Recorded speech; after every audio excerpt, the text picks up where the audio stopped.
Keinginan yang dibungkus oleh obsesi membuat hati nurani seseorang menjadi buta. Menjadikan nafsu menjadi raja adalah kecelakaan terbesar dalam hidup. Teman-teman yang penasaran banget dengan ceritanya atau mau mengintip profil penulis, yuk kunjungi platform di bawah, sudah kami tulis di link deskripsi.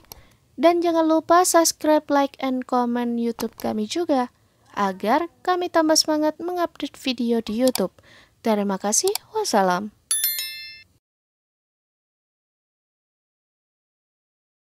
Bagian 8. Saksi nikah.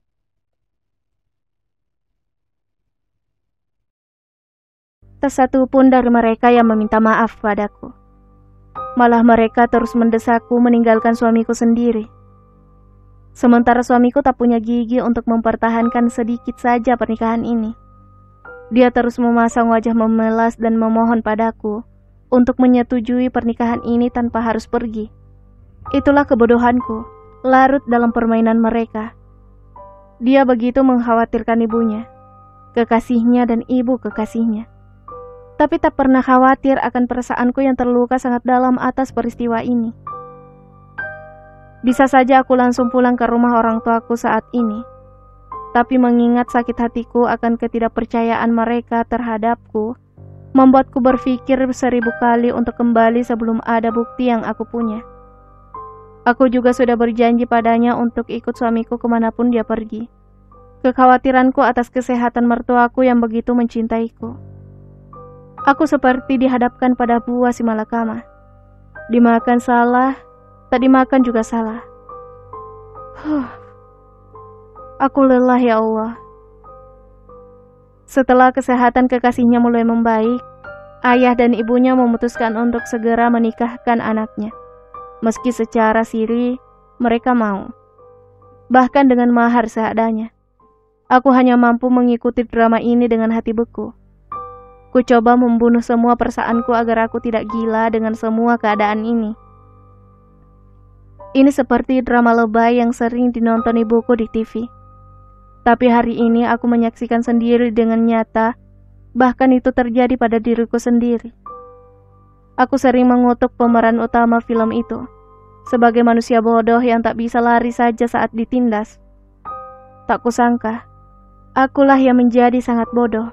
Karena masih bertahan dalam keadaan miris seperti saat ini. Aku terima nikah dan kawinnya Regina binti Muhammad Aslam dengan mahar seperangkat alat sholat tunai karena Allah. Ucap suamiku dengan lantang.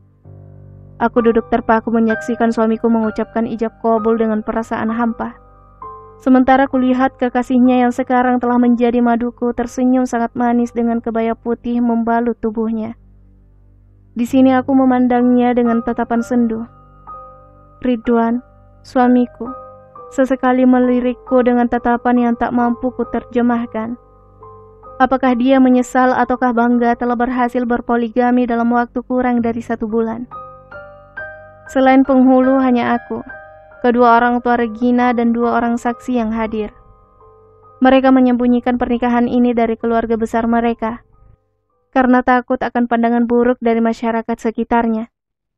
Sungguh miris rasanya melihat mereka.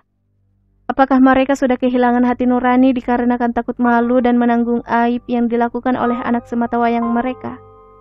Entahlah.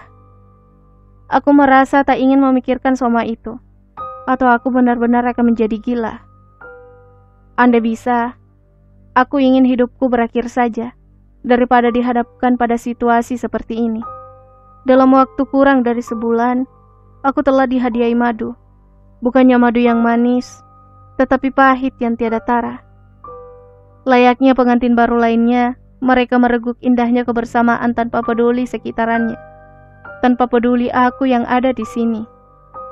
Mereka melarangku pergi sekarang karena takut aku akan menceritakan perbuatan mereka ke tetangga dan keluarga besar mereka. Aku hanya menurut saja seakan memang perasaanku sudah mati. Bahkan malam pertama mereka, aku masih harus berada di rumah ini. Bersebelahan kamar dengan mereka. Aku dapat mendengar semua apa yang mereka lakukan. Walaupun aku mencoba menutup telingaku dengan headset dengan nyanyian sholawat dan zikir yang tiada henti. Hanya kepada Allah kuserahkan hatiku. Dia sang pemilik hati. Semoga Allah berkenan memberiku ketenangan di tengah badai hidupku sekarang ini. Selang 2 hari suamiku mengajak kami pulang ke rumah kontrakan untuk memulai hidup baru, katanya. Kembali aku menurut saja, seperti kerbau yang dicucuk hidungnya. Awalnya, Regina selalu bersikap manis padaku. Itulah sebabnya aku masih bertahan. Namun sikap manjanya lama-kelamaan semakin menyesakkan dadaku. Dia tidak peduli meski harus mempertontonkan kemesraan mereka sepanjang hari di depanku. Malam ini, sehabis sholat maghrib berjamaah, aku sudah tak tahan lagi melihat kemesraan mereka. Aku merasa tidak dihargai. Jujur aku tidak cemburu karena memang mungkin cinta ini sudah tidak ada untuknya, atas segala hal menyakitkan yang dia lakukan padaku. Kubulatkan hatiku untuk mengakhiri penderitaanku. Tanpa sepengetahuan mereka, aku menelpon mertuaku dan menceritakan semua kejadian ini. Aku tidak mau jadi orang yang bodoh lagi. Aku harus bahagia, walau ini menyisakan trauma bagiku. Hanya berselang 3 jam, ibu mertuaku datang bersama dengan adik iparku. Terjadi perdebatan hebat antara adik, suamiku, ibu mertua, serta adik iparku. Mereka tidak menerima pernikahan keduanya. Suamiku hampir babak belur dihajar oleh adiknya. Aku pun tak menyangka kalau akibatnya akan separah ini. Aku dan Regina hanya mampu berteriak meleraikan mereka, hingga semua tetangga berdatangan. Ibu mertuaku sangat marah dan kecewa. Beliau menyita motor suamiku kemudian mengusirnya pergi. Beliau memelukku erat dan memintaku untuk pulang bersamanya. Tetapi aku tidak mau lagi berurusan dengan mereka. Aku ingin orang tuaku sendiri yang menjemputku pulang. Di keluarga besar Regina terjadi kehebohan. Mereka juga marah dan tak mau mengakui pernikahan kedua yang dilakukan suamiku. Seluruh keluarga besarnya menolak kedatangan mereka. Terpaksa suamiku dan istrinya pergi dari kota ini. Tetapi aku tak mau peduli lagi. Entah kenapa, menyebut namanya saja aku ingin muntah. Apakah aku mengalami trauma? Entahlah, yang jelasnya, aku tidak mau melihatnya lagi.